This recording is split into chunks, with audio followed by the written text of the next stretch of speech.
Hi, I'm all done grading the Hmong English assignment and the Spanish English assignment, and most of you had great answers for this, but I want to just really quickly remind you of a couple things. So the Hmong assignment, what I was asking you to do is to give me 3 English words that a person that has a phonological inventory of Hmong only is going to have difficulty pronouncing. So the way that you would do this is you would look and see which consonants and vowels that English has that Hmong does not, and then tell me some words that have those sounds. Okay, so for example, in English, it's z, j, the, any of those. Okay, so any words that have any of those sounds, and then the vowels, yes, same thing. Although probably the consonants are going to give people a little more problem than the vowels will. Even if you don't say the vowel exactly right, most of the time you can be understood in the language that you're trying to speak. You're just going to have an accent, and maybe even a little bit of an accent. Okay. And then the second part, what do you think would be the most difficult thing about learning Hmong for an English speaker? This is, I'm asking your opinion, so there is no right or wrong answer, but objectively, probably the right answer to this is the tones of Hmong, the tonal system. So that is just something that English does not have. We do not have what's called contrastive tone. We can say words with intonation on them, but they don't have different meanings. Okay, many languages do have contrastive tones, and so that's where a person whose first language doesn't have that is trying to use the tones correctly. It's going to be very difficult. So that's probably, for most people, the most difficult thing. And then for the Spanish problem, so I was just asking you about the vowels, and there are a couple of main differences between English and Spanish vowels. The first one that a lot of you wrote in your answer is that Spanish really only has 5 vowels. That can be interpreted, a little bit differently. Some people might say that it has up to 10 vowels because it has the straight vowels and then the diphthongs. English has many more than that. So depending on the dialect, it could be, up to 14, 15. And then if you include diphthongs on top of that, some people could say that it even has up to 30 vowels. So many more vowels. This is going to be really difficult for Spanish speakers or most other English learners whose languages don't have such a complex vowel system to pronounce the words correctly.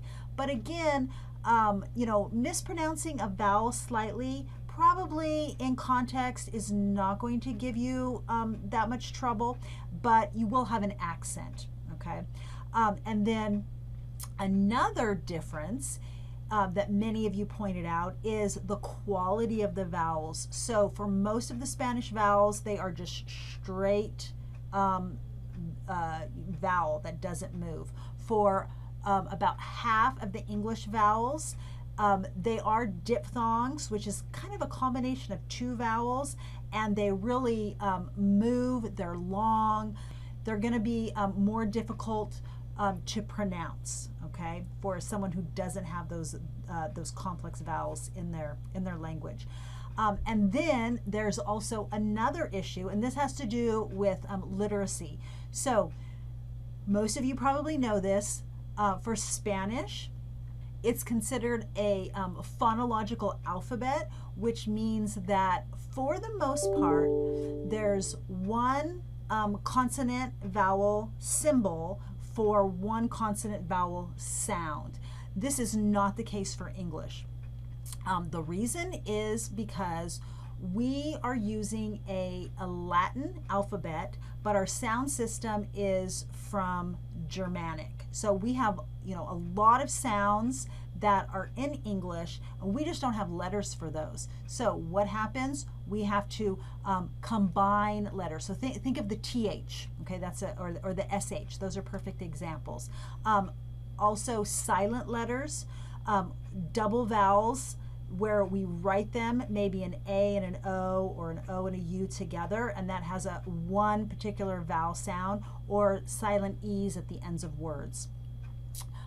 All of those are strategies that when we were developing our writing system, that the scribes used to try to recreate this Germanic phonology using a Latin alphabet. Okay, so that's one reason why English has a difficult spelling system. It's a little bit difficult to learn.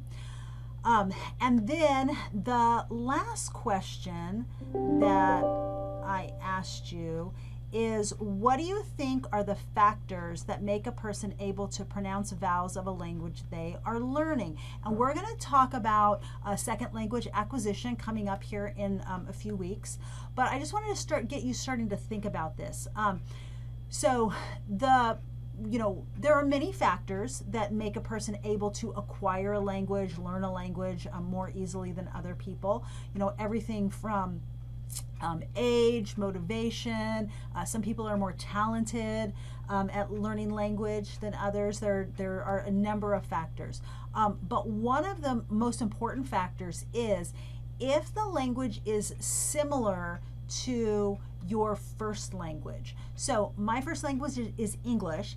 If I am going to try to learn a language that has a similar sound system and grammar system for that matter to English, so other European languages like Spanish, German, French, it's going to be much easier for me than if I am trying to learn a language that is really different than English. Okay, that's a really important distinction, something to keep in mind.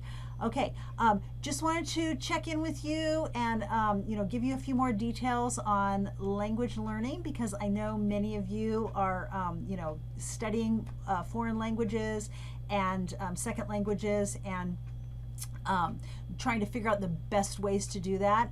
Again, in just a few weeks, we're going to be looking at, first language acquisition, so what babies do, and then second language acquisition, and some of the strategies, things that you can do as a learner to improve your chances of becoming fluent in that language. Okay, I will talk to you later. Bye-bye.